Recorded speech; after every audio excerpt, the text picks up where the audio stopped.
Hey, security peeps. We are back with another edition of Breaking into Cybersecurity. This is a special edition today. I am your co host, Renee Small, cybersecurity super recruiter, putting amazing cybersecurity talent into awesome opportunities and helping managers and leaders hire wonderful security talent. And I am here with a super special person today, Julie Broadway. Say hi to everyone, Julie. Hi everyone. She is the deputy director at Federal Career Connections, and Federal Career Connections helps people get into the federal government. And we know from talking to you all the time, the security peeps on here always have questions around how to break into the government. So, Julie, tons of questions are going to be coming for you. Yay! Are you ready? I am ready. Thank you so much for having me on. We're really excited to partner with you and to share the vast knowledge that we have from our group. So thank you so much.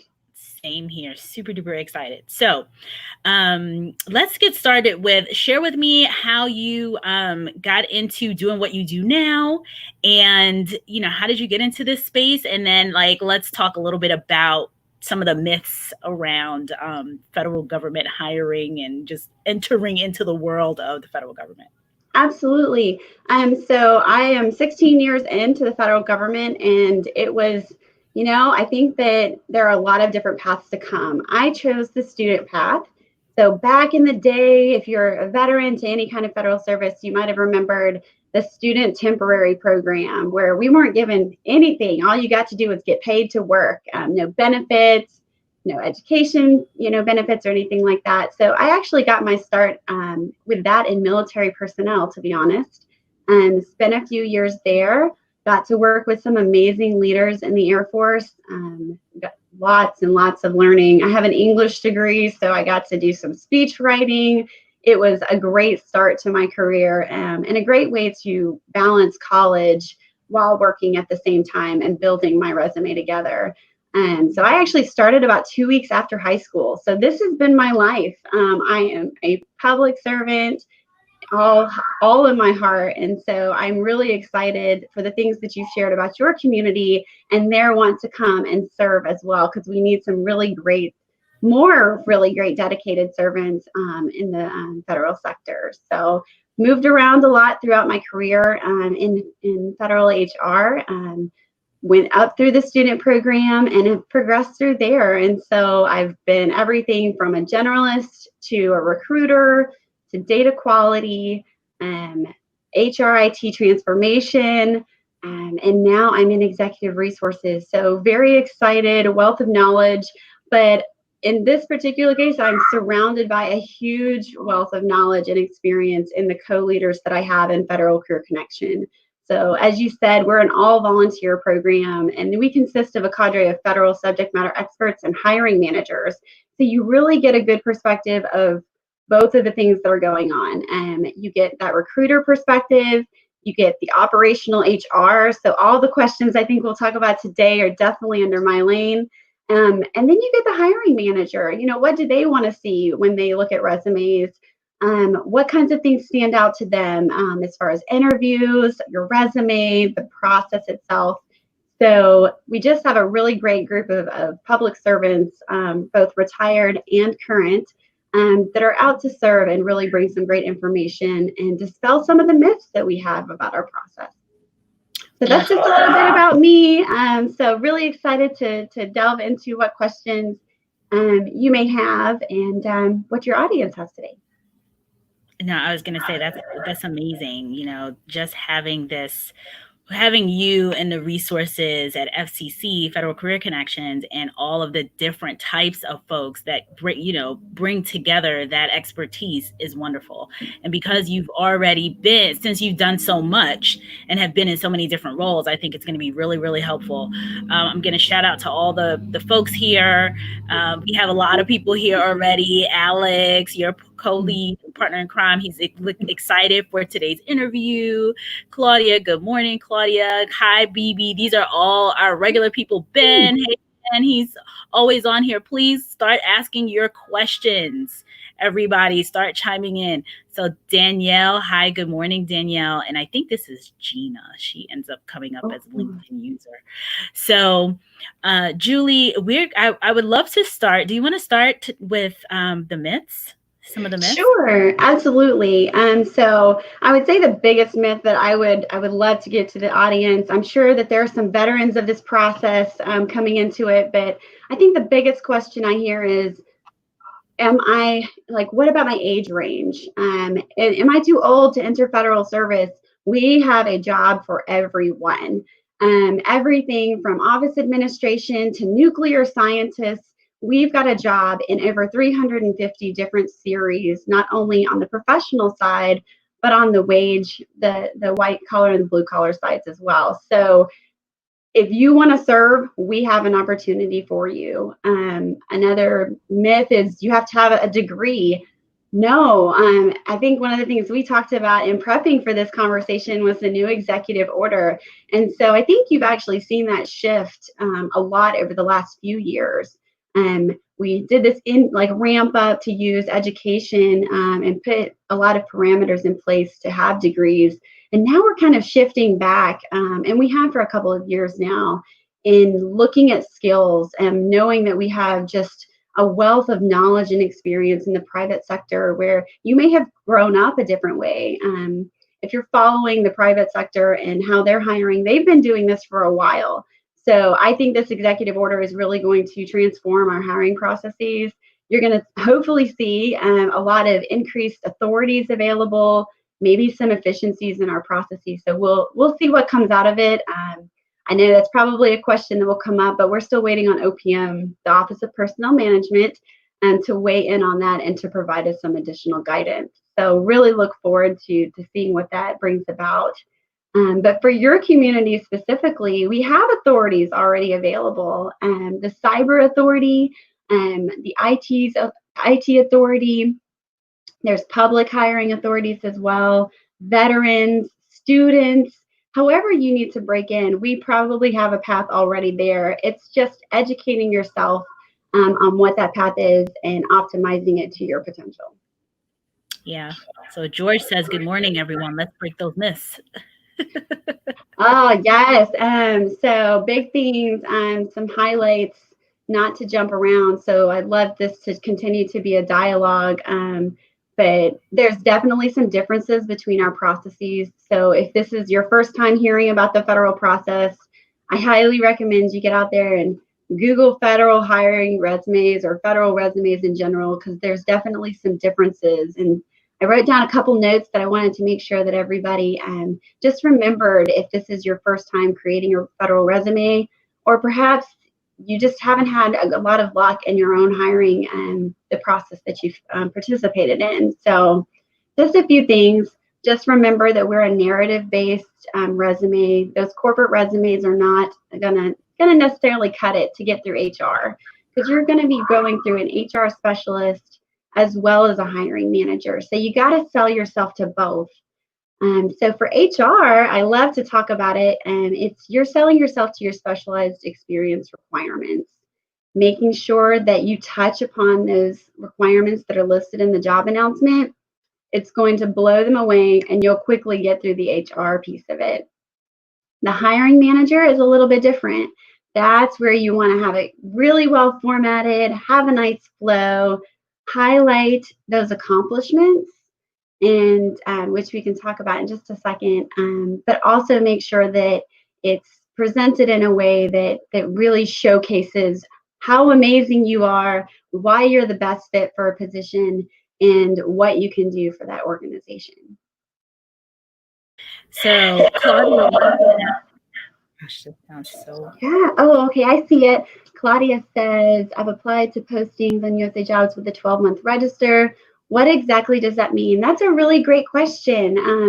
So we do get that a lot at Federal Career Connection. What do these different lengths of announcements mean?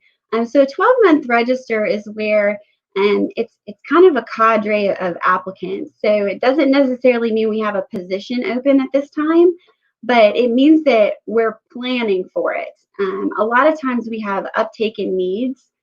Specifically, HR right now is a hiring need in the Department of Defense. And so you'll see some of these 12-month or 6-month registers where we can just start pulling.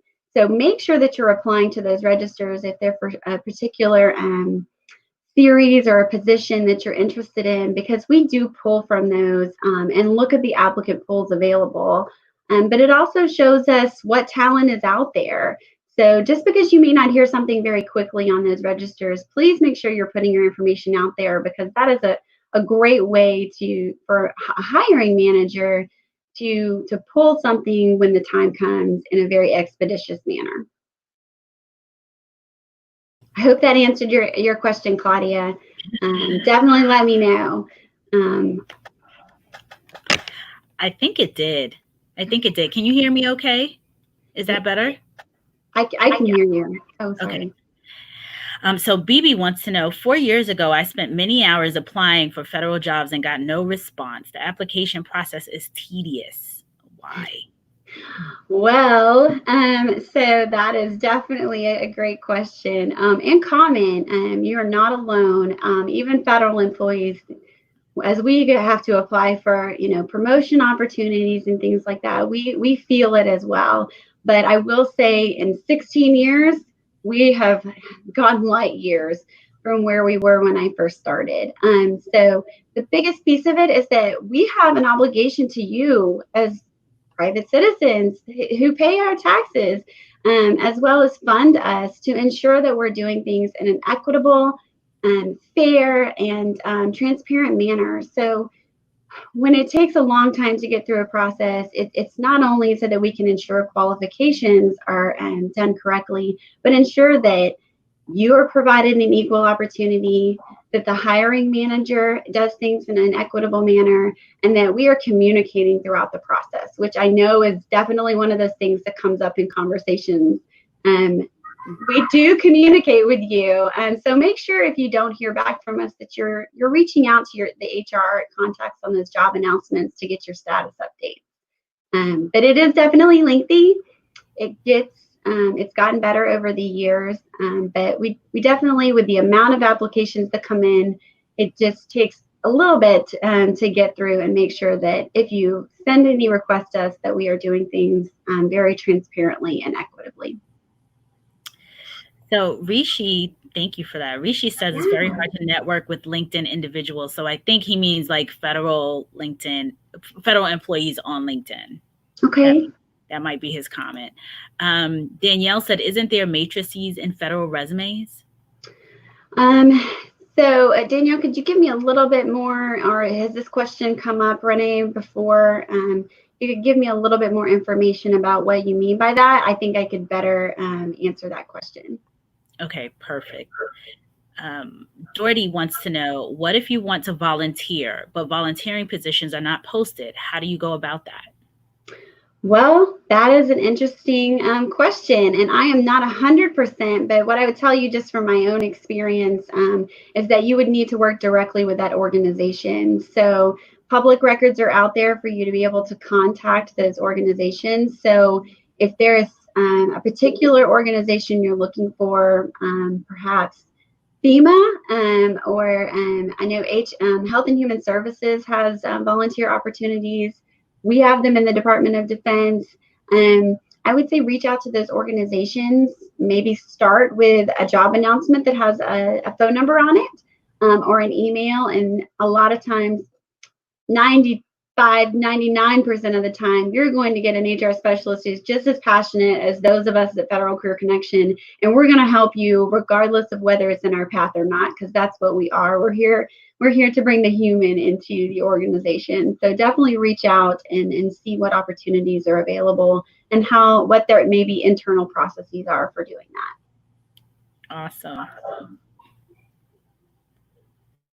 So Andre says, I was a GS-12 in the Air Force Reserve, but was separated in 2015 due to a brain tumor. How hard is it to get back in? I was a GS-12 201 series. And to add on to his question, I wanted to ask you what series means when you said series, because I don't know. Absolutely. And so a job series is how we categorize our positions. So they're going to be a 4-digit number. So as you see, Andre put the 0201. They're always going to be 4 digits. So typically 0 comes before most of them. And that's just how we categorize them so that we can keep our policies and our descriptions in order. And it allows you to do searches with more deliberancy as you go through USA Jobs.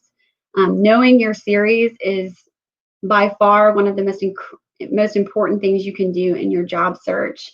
And I have a resource for everyone participating today that Renee is going to post for you that details out some of the common terms, hiring authorities, specifically the ones that are for cyber as well, and what different types of things mean, like when we talk about public announcements, merit promotion, the different types of authorities, what does accepted versus competitive mean. I think this resource will be really great for you to kind of delve into what that means for you in the future. But to Andre's question about how hard is it to get back into a series, you haven't been gone that long. So if you were a career tenure, so a tenure 1 on your SF50 when you left, you have lifetime reinstatement rights back into federal service. So get out there, network, have your resume ready, and then look for job announcements that are open for merit promotion candidates and reinstatement candidates. You're going to be able to apply to those and return back. You have return rights back to the GS-12. Anything else you'll have to apply for under any other authorities. But I would assume as a veteran that you have a DD-214 and maybe even a VA letter. So definitely get out there and explore your veterans employment authorities so that you can optimize those authorities to your advantage. Thank you so much. So when you're looking at the series, you said it's a 4-digit number. And Claudia, she just made a comment too. So this is really good because it's really, really specific. I was a GG 0132-12 in 2004. Can I get reinstated as a GG 2210-12 or 13 today? So please turn this into English for us that don't know what any of this means. Oh, Claudia, great question. So GG is a pay plan, just like the general schedule, the GS is. But what the GG is Intel. So you're definitely in a great series before Claudia, and looking forward to the future, definitely the GS as well. There are some differences between Intel and which is Title 10 and Title 50, as well as regular Title 5 GS, which is where a ton of our positions are. Most of the GS positions you see will be under Title 5. So if you're a policy guru and want to get out there and read, definitely some frameworks to look into. But reinstatement from Intel is different because they're accepted service. So that's one of the biggest differences that I think that you should be aware of when you're applying for positions is that competitive service means you've competed for a job, you've gone through the process, and you have certain appeal rights when you leave or come back to positions. Intel is more, Intel and accepted service is more of a fluid process. It allows us to hire you faster. It allows us to get specific needs. Typically, accepted service agencies are going to be in intelligence, but cyber is one of those that is coming forth as an accepted service and you'll see those positions as you're applying. It allows us to sometimes pay you more. It allows us to attract different skills with expediency, and provides us just more flexibility to retain you as well. So there isn't really a correlation with reinstatement, Claudia, but definitely because the 2210 has a hiring authority for it, a direct hire authority for it that's government-wide. There's really no ceiling for you to be able to get back in regardless of your history. So you're definitely in a great career field. All of you are, and there are flexibilities right now, and have been for several years in order to get you in without having any of the previous parameters that some of us have to deal with. Okay, awesome. More questions coming. Terrence says, did you talk about direct hire? Also, if anyone is interested in being a cybersecurity service provider experience and would like to be connected with Oh, very nice. JFHQ-Doden, what is that? What does that mean? Well, JFHQ. I would assume that that is an organization. So I think Terrence will have to give us a little bit more information about that. All these acronyms, I think that's the biggest thing I learned in coming into federal services. Every agency has their own acronyms. HR, we have our own acronyms, and sometimes we use them in multiple ways, so it gets confusing. But to answer, Terrence, your question about direct hire. So direct hire is our ability for you to, if I was a hiring manager or an HR specialist at a recruiting event, you're going to hand me your resume and say, I am, qualified for cybersecurity, and you're hiring for cybersecurity. Here you go. And a lot of times we can hire on the spot, which is great. Direct hire is exactly what it means. We are directly hiring you.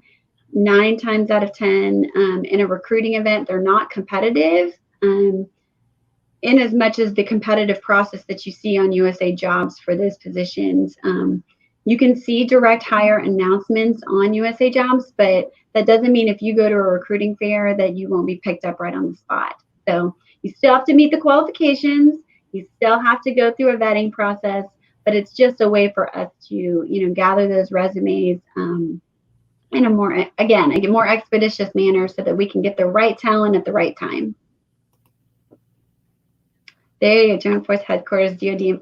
See tons of different organizations and departments, and as high as you can be, you never always know what all of them mean. So thank you, Terrence, for giving us that acronym's meaning. And he says GF13 positions are open.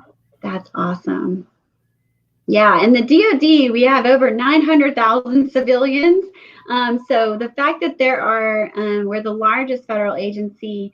So the fact that we have so many different offices, I couldn't possibly tell you all of the names. It's just like federal agencies. You really never know what's out there. So don't limit yourself to a specific agency. Really go out and look. You may have to go out and search different federal organizations. There are great lists of them with quick Google searches that will tell you, just comprehensively how many agencies we have. And sometimes they post those announcements on their internal sites. Intel is one of those entities that typically uses their own recruitment sources. So don't limit yourself to USA Jobs. Get out there and educate yourself on what organizations are hiring in your career field, and see what their internal processes are as well. Perfect. I'm still hearing an echo on my side. I'm good. Yeah, no, I don't hear it. So I think I'm good. Folks, if I don't sound clear, please let me know. Please let me know if you can hear me clearly. So Keith says, I was a JAG officer in the Army and since practiced law and worked in various corporate roles and using my legal experience. I also have studied written articles and given presentations on cyber matters. How do I get into the federal service? The big question of the day is, how do you do it? Well, my top, I won't say top 5 or top 3 hints, is the first thing you need to know are what authorities are available to you. USA Jobs may be a little comprehensive at times, but there's a lot of information on there to help you get started with your search. So if you scroll to towards the bottom of the home page, the first thing you're going to see is hiring authorities. So I would say get out there.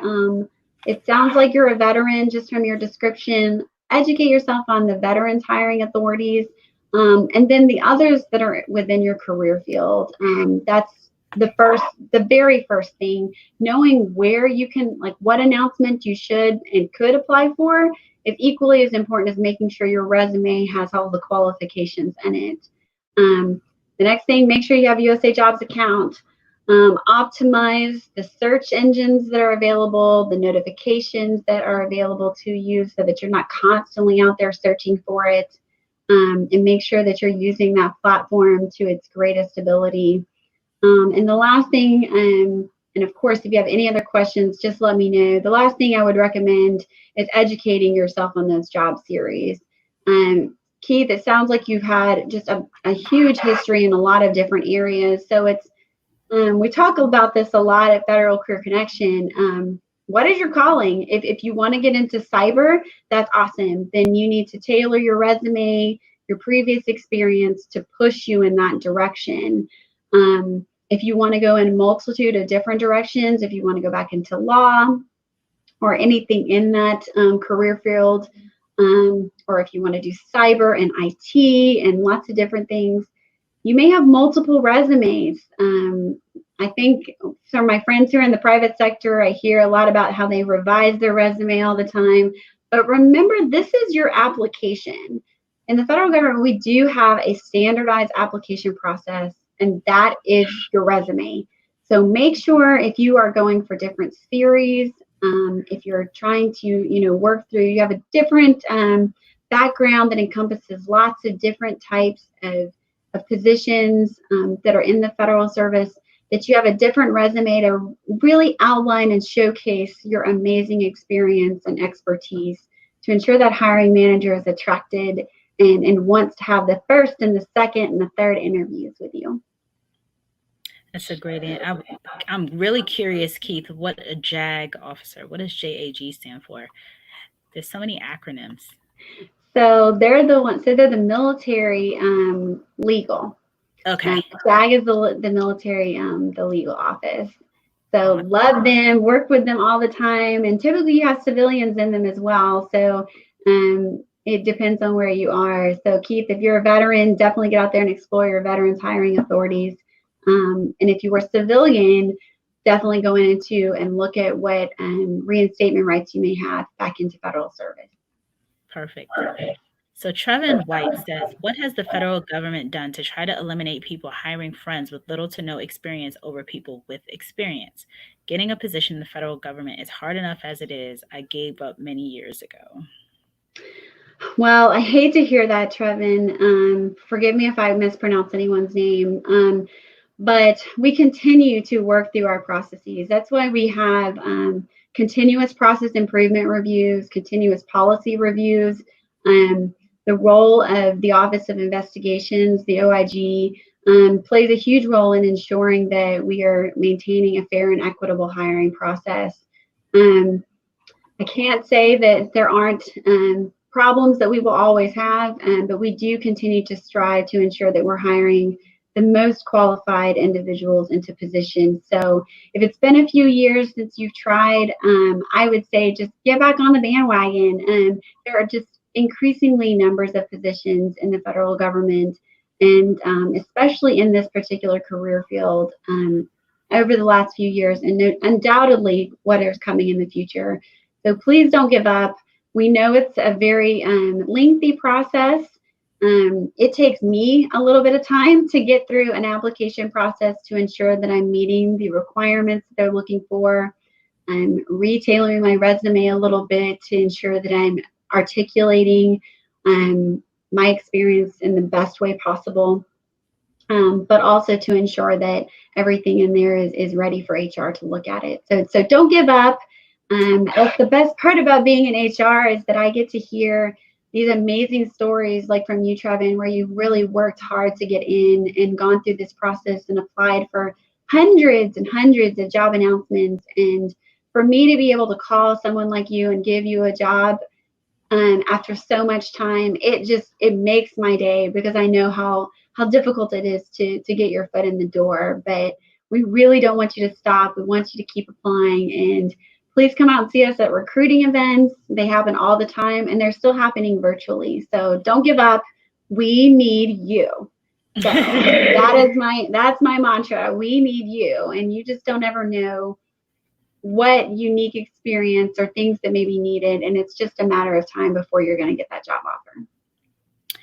I wanted to know how long, this is a good pivot into, how long does it typically take to create an application? in like usajobs.gov, when you just described, that it is a lengthy process, what does that typically look like? So filling out the profile shouldn't take too long. I think the biggest thing that may take people a little bit of time is figuring out what job series they are that are applicable to them. So in the resource I'm going to provide, I'll give you the OPM classification standards, and it's going to give you a breakdown of every single one.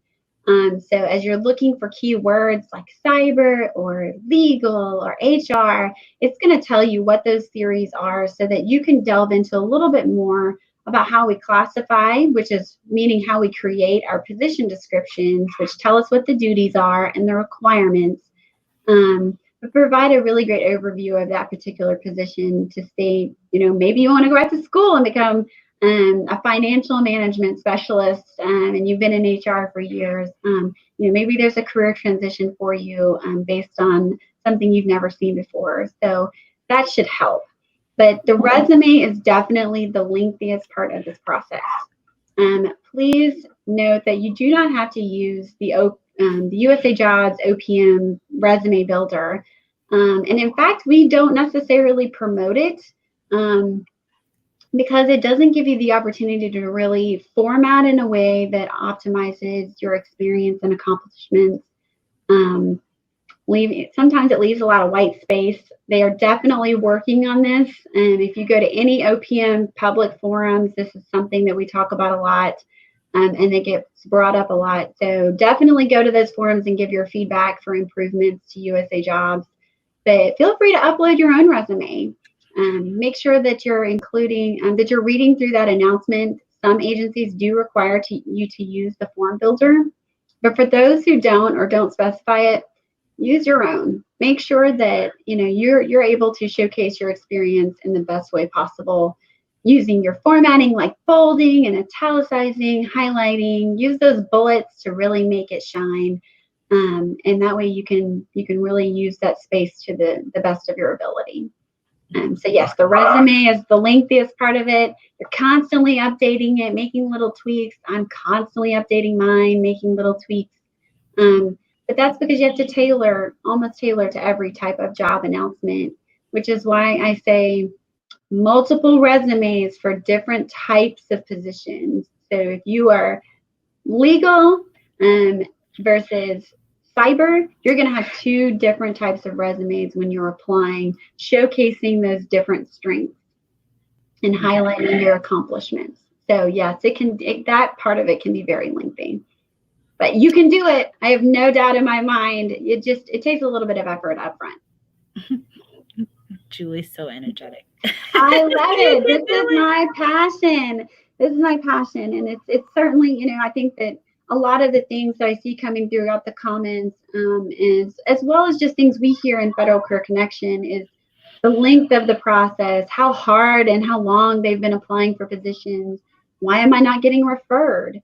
And that's something that our organization really does help with, is talking through some of the situations to help you maybe overcome some of those hurdles. Maybe it's that you're not showcasing your all of the requirements of the announcement, looking at the questionnaire, looking at the requirement section for the specialized experience requirements and incorporating those into your resume.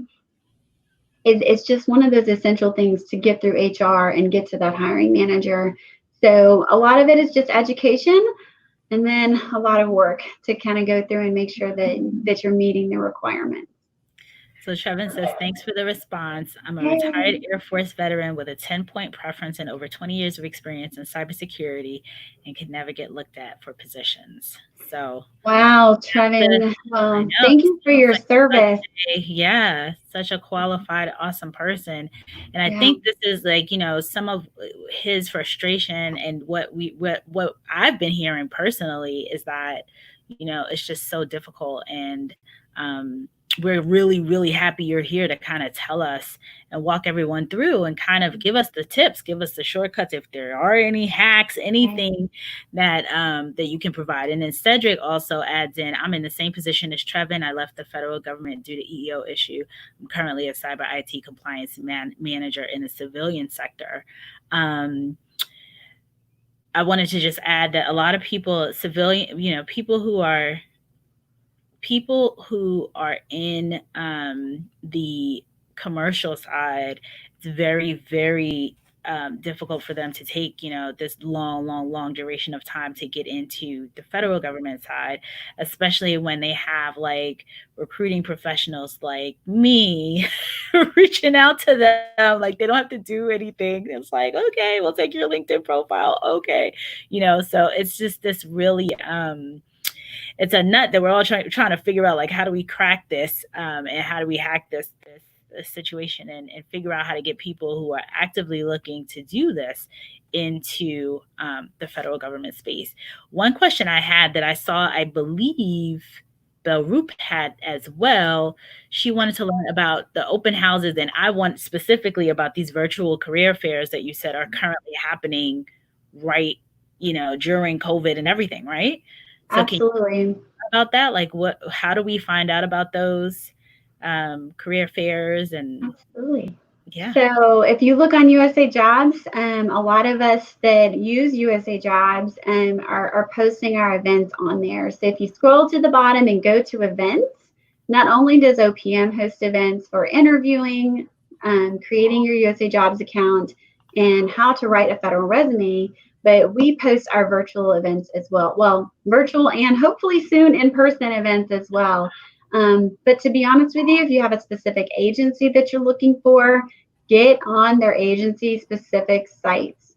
Go out and Google. I cannot tell you 9 times out of 10 how much you will find when you Google cybersecurity job fairs. Be very specific in your Google searches, and it may take you a few minutes, but I think you're going to find more often than not, as we go into, we're still getting used to this virtual environment, and across the federal space, but more than likely you'll start to see more and more recruiting events happening virtually as we go along. So just feel it out. Know that we're trying. We're working very hard to get the information out there, because we've been so actively in the communities and across the world recruiting. This new environment is definitely new to us as well, and we've had to take a step back, look at our processes, and see where we can really start to outreach in a more strategic manner. So just give us a little bit of time, keep searching for those announcements, check your agency specific sites, check USA Jobs, and use Google. That is, I can't tell you, that'll really help you out. Perfect. I want to make sure, did I go over Claudia's question? Is there a template or directive for the interview process? Did we do that one? No, we did not, but that is a really great question, Claudia. So there's not a template or a directive I could point you to. It's up to a hiring manager whether or not they want to conduct an interview from a holistic standpoint. Now, if an agency has specific requirements, there's too many agencies for me to go through. And then internal to that agency, offices may have requirements for interviews. So big rule of thumb, be prepared for behavioral-based questions, be prepared for talking about your history. Always just, make sure that you're looking through that job announcement, the questionnaire when you're preparing for your interview, because a lot of times we're going to re-talk about some of the things that you've already answered questions about. So having that, what I do is I typically print out that questionnaire and I make notes about my experience, maybe just little bullets that I want to take with me to my interview, so that I can remember to highlight some of those things when I go into an interview process. Don't ever not think that you can't take a notepad or your resume or some bullets with you to help prepare you for those conversations, because I don't know about you, but I get nervous when I go into interviews, and even it's with this people I know my job just like you guys are, amazing experts in your career field. But there's something about that room that I think intimidates people. But I think the one thing that we definitely promote, probably the most at Federal Career Connection, is that you're interviewing them as much as they are interviewing you. So knowing as much about an organization, getting out there and kind of stalking their websites to learn what their priorities and initiatives are, you may find that maybe a particular organization is not a great fit for your values, or maybe the direction that they're going is not necessarily where you see yourself in the future.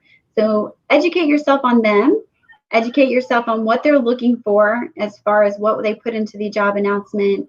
And holistically, all of that together is going to allow you to go into an interview with just more than what 90% of people do. Being able to ask those great questions at the end about particular initiatives or things going on in an organization will help you to outshine your competition by far. So do your research.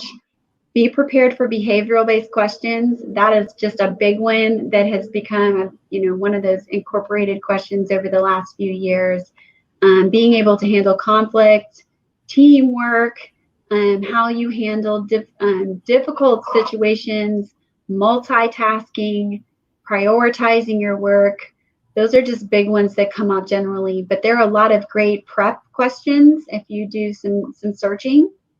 And I would highly recommend that you just get out there and look at those and start to think about what your answers would be so that you're not caught off guard going into those interviews. Great. One of the things that you said that really makes resonated was that you're interviewing them. And, you know, Absolutely. we say that all the time. We talk about it all the time. And so in the federal government, same exact thing. You are also interviewing your Mhm. interviewer. You want to make sure that Absolutely. this is a good fit for you, for sure. A couple different points or questions for you that came up while you were talking just now for me. Is there a referral process or referral bonus like for internal employees? We do that a lot in on the commercial side where, if you work at a Capital One or, pick any commercial company, usually there's like an internal referral bonus for an internal employee to refer someone. Is there anything like that? No. No, but I would be the first one. I'm taking that idea. Um, I definitely heard that on the private sector, but no, there's not, because we have a fair and we promote merit systems principles. If you've never gone out and seen what our core foundations of the hiring process are, I highly recommend that you go to my co-lead director definitely loves to quote it. I can't quote things like he does, but it's 5 USC, so the United States Code 2301 and 2302. And those are our merit systems principles, and they are what guide us to ensure that we're providing a fair and equitable process, hiring a diverse group of candidates and new federal servants into the government. But then we also have prohibited personnel practices. So things, some of the things that we talked about earlier about the nepotism being a part of it. So there are consequences when they are identified to you having those things. So get out there, educate yourself in what our foundational core looks like as far as our guiding principles. And that's what we do. We are accountable to you, the taxpayer, to ensure that you understand our processes, that you are receiving a fair and equitable process. And there are definitely procedures in place for you to file grievances and things like of that nature if you ever feel that your rights have been violated. So we have tons and tons of things going on to try and ensure that those things don't happen. But you educating yourself only equips you as a private sector or even as a federal employee to ensure that you're getting exactly what we promise to provide. That's such a good answer. I had no idea, and it's just so different, on the in the Absolutely. commercial side, that's just standard, for years. So it's very, very interesting that on the Mm, federal side, it does not happen at all. So yeah, Keith, thank you for letting me know that JAG means Judge yeah. Advocate General, Military Lawyers. Thank you for that. I really, really, I love to understand what acronyms mean. Mm. Um, as anticipated, more questions than we have time. So I know. I hate it. totally, I have a couple more. I'm going to put up a couple more up here to Okay. try to get through some of these people. This is a really good one, I thought. There was one about recruiters reaching out. Let me get to it. There's one here that it's coming from a LinkedIn. Does the federal government have a pipeline? I'll go up. Let's see. There is a question about keeping resumes in your database. BB wants to know, how long do you keep the resumes in your database? Do you look in the history database to see how many times an applicant has applied? So OPM can pull those statistics. We don't, as an agency, typically look at stuff like that. It may differ between agencies. I know that there are definitely some things pulled in order to see, how we can track our hiring trends, applications, etc. That's a great question, BB. That would be a question that I would recommend that you provide in an OPM forum. So going into perhaps one of those resume writing classes that OPM holds and from USA Jobs, and ask them that specific question. As the governing body for HR processes, the Office of Personnel Management they own USA Jobs, but they also own our policies and the governance behind the laws that come through. So I would say, how long do we keep them? Indefinitely, as far as in USA Jobs, but that's your property. We do have records records disposition. Thank you. We do have records disposition in our own HR offices. So, depending upon what that looks like, it's typically about 5 years. So if anything's printed or kept on our files, we do get rid of things. But as far as do we look back at the history, that would be something that OPM would need to answer. And then another question here coming in. In the last few days, I've had many recruiters reach out to me to offer federal jobs. Is there a list of recruiters who work with federal agencies or DHS specifically? And I think you are, well, you're not representing DHS. You're representing that this is a volunteer organization called Federal Career Connection, even though Julie does work in, I believe, the DoD, but she's talking specifically on behalf of this organization, which is a group of people who bring their expertise to volunteer it. So I'll chime in with that piece. But yeah, I'm curious about this. Are there third-party recruiters that, because usually I know, we have government contractors, which is a different, space. So yes, you're working, your end client is maybe the federal government, but you're working through like some kind of contractor. So I'm really curious about this one. Are there list of federal recruiters? I have never seen one, but after this, I will definitely get back to you on that so you can re-inform the community of the answer. So we can talk collectively as a group. I've never personally seen one, but I am one individual. And that does not mean that there aren't on agency-specific sites that there aren't lists of recruiters.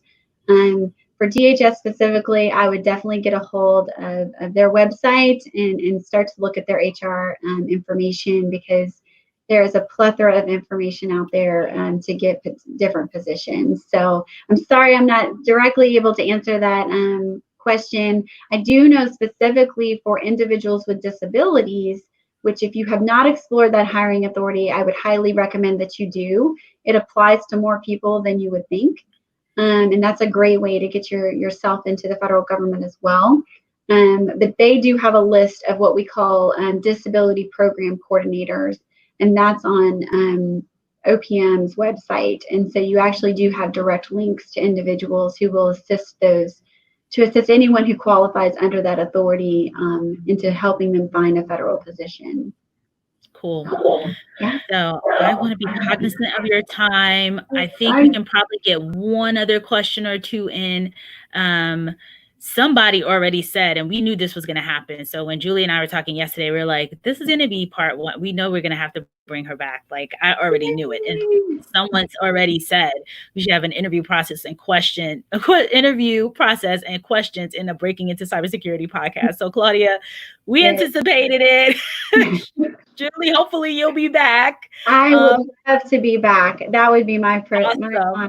So yeah, I would love to have my co-lead on as well to give you his perspective. Alex, he is a veteran. He's not only within federal service, but he is a veteran himself. So I think to those of you who are veterans, have left federal service, he's a great resource for that different perspective, because there's not one right way of doing it. My way and the things that I've provided today are just one outlook, and you'll get lots of different outlooks as you go about it. But the biggest thing is educating yourself on the process, making sure that you know what authorities are available to you, and knowing what job series you qualify for.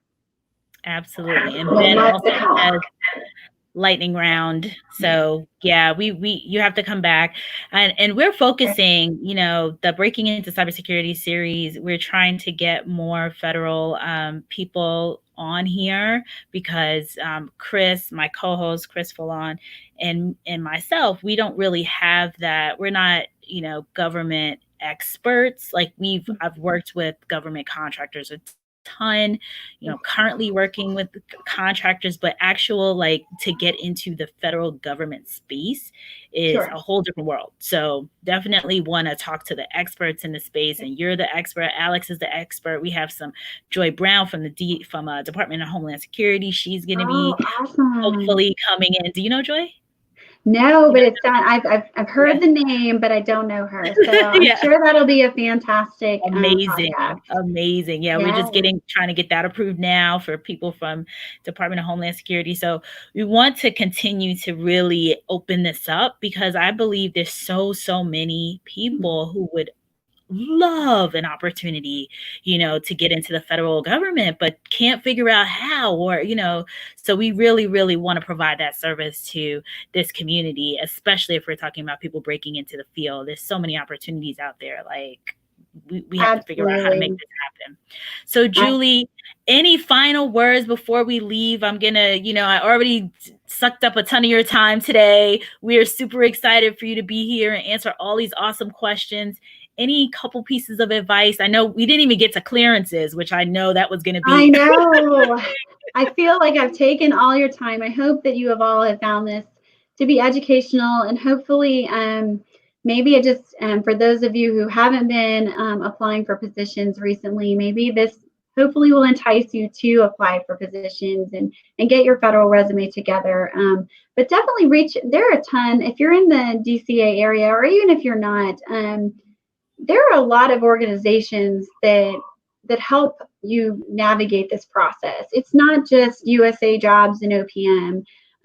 There are definitely different types of podcasts, webinars, things like that are going on virtually right now, not only at the agency level, but at a volunteer level as well, because our public service transcends our work from 9 to 5. So you'll find a lot of HR specialists, managers, experts throughout their career are coming into the volunteer piece of it as well, because we know all the things we've talked about today. So I have to do a pitch. If you have any questions, we would love to see you at Federal Career Connection. We are virtual right now, and we meet the first and second Tuesdays of every month. The second Tuesday, though, is office hours. And so we actually do breakout sessions with hiring managers that are the experts on our team. We have an HR, Ask HR, where we can delve into different questions that you have specific about the process. We have a career coach. Alex is an amazing career coach, and we have a few others that are as well. And then we have a recruiter's perspective, and a resume question person who can help you delve into specifics that you may have. So please, thank you so much for posting the link. When I will have all of our information on the handout that I'll provide to you as well, Renee. And we would love to see you and help you start navigating this process. But it's also a great way to network. We have tons of people coming through to give you a different perspective on their hiring participation in the hiring process. But just their walk in the private sector as well. We help people through career transition, but we're here to help you in any way that we can. So come check us out. We're meeting on the 14th, so next Tuesday at 6:30. And so we'll give you the information to come and see us. We have active blogs, and that we get a plethora of different people from different career fields, different aspects of HR, and across agencies to come in and write for us and help answer some of the questions we've answered today. So thank you so much for giving me the privilege to speak to you today, and I look forward to some additional conversations as we go forth. Absolutely. You'll be back. You'll be back. Hopefully next week. Well, we will have to see when I'm telling you, we have been so busy in HR. COVID has really thrown us for a loop. I'm really starting to strategize not only our internal processes, but what kinds of outreach we're doing from a recruiter standpoint, and how to help managers get the right talent that they need to support any kind of initiatives that are going on because of COVID or any emerging missions that we have, such as cybersecurity. So lots of things going on in HR that keep us busy and up at nights. This working at home has, I'm sure all of you know, it's definitely helped to keep us online a little while longer. So please, I thank you so much for inviting me, and I wish you all the best of luck in your hiring application processes. Everyone on my team can tell you that it is possible. It just takes a little bit of diligence, a little bit of research, and a little bit of time on your part. And so I can't wait to have you alongside me as a public servant sometime in the near future. Awesome. Well, thank you so much. Everyone's saying how much they appreciate you. And so do I. We will have her back. No questions. I will be better prepared. I will be starting to network and see what kinds of specific information I can bring to you too. No, you're totally prepared. This was awesome. Like I shared, people are coming in with their different questions, and you just being able to give us a glimpse into behind the scenes of what happens is just, everyone's thanking you so much for the information because we don't know. So everyone, again, federalcareerconnection.com.